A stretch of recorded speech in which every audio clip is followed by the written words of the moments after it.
ఈరోజు వాక్య ధ్యానాంశం గొప్ప పరిచర్య అంటే. ఇంగ్లాండ్ దేశాన్ని పరిపాలించిన విక్టోరియా రాణి కెనడా దేశాన్ని దర్శించే సమయంలో ఓ వీధిలో నడుచుకుంటూ వెళుతుంది. ఆమెకు ఆహ్వానం పలకడానికి కెనడా ప్రజలు అనేక మంది రోడ్డుకు ఇరువైపులా బారులు తీరి నిలబడి ఉన్నారు. అందరికీ ఆమె శుభములు చెప్తూ నడుస్తూ ఉంది.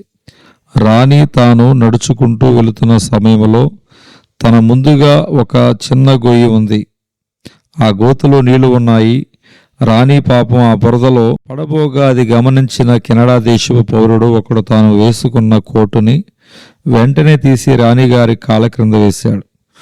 బురదలో పడవలసిన రాణిగారి పాదం కాస్త ఆ కోటు మీద పడేసరికి రాణిగారి పాదానికి బురద అంటుకోలేదు. కాళ్ళ క్రింద కోటు వేసిన ఆ పౌరునికి కృతజ్ఞత చెప్పి వెళ్ళిపోయింది. ఆ తర్వాత రోజు న్యూస్ పేపర్లో ఆ పౌరుని గురించి, ఇతడు కెనడా దేశానికి హీరో, కెనడా దేశం యొక్క పరువు కాపాడాడు, మన దేశానికి వచ్చే వారిని మనం ఏ విధంగా గౌరవిస్తామో క్రియల్లో చూపించాడు అని అతని ఫోటోతో సహా ముద్రించబడింది. అతడు హీరో కావడానికి ఏం చేశాడు? ఒక కత్తితో 100 మంది శత్రువులను చంపాడా? ఒక బుల్లెట్తో 100 మందిని కాల్చాడా? లేదు. కానీ రాణిగారు వెళుతూ ఉంటే తాను వేసుకున్న కోటు తీసి కాళ్ళ క్రింద వేశాడు. అంతే, ఒక్కసారికి హీరో అయ్యాడు. దయచేసి గమనించండి. అతడు చేసింది చిన్న పని, కానీ ఎవరికి చేశాడో ఆమె మాత్రం చిన్న వ్యక్తి కాదు. ఆమె ఇంగ్లాండ్ దేశానికి రాణి.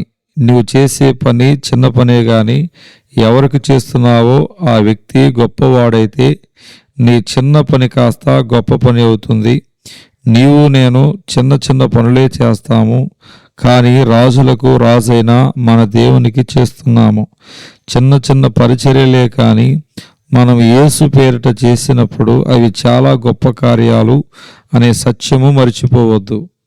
నువ్వు ఎంత చిన్నవాడివైనా లేదా పెద్దవాడివైనా, నువ్వు ఏ పని చేసినా ఆ పని ఎంత చిన్న పని అయినా, ఆ చిన్న పనిలో దేవుడు ఉన్నట్లయితే, దేవుని కొరకు నీవు చేస్తున్నట్లయితే అది శ్రేష్టమైన పని అనే సత్యం మర్చిపోవద్దు. మరియు మాట చేత కానీ క్రియ చేత కానీ మీరేమి చేసినను ప్రభు అయిన యేసు ద్వారా తండ్రి అయిన దేవునికి కృతజ్ఞతాస్తుతులు చెల్లించచ్చు సమస్తమును ఆయన పేరిట చేయుడని కొలస్సీ పత్రిక 3:15 చెప్పబడుతుంది.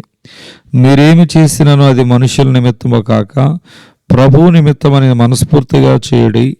మీరు ప్రభు అయిన క్రీస్తునకు దాసులై ఉన్నారు. కొలస్సీ పత్రిక 3:24. దేవుడి కొద్ది వాక్యము దేవుడు దీవించునుగాక. ఆమేన్.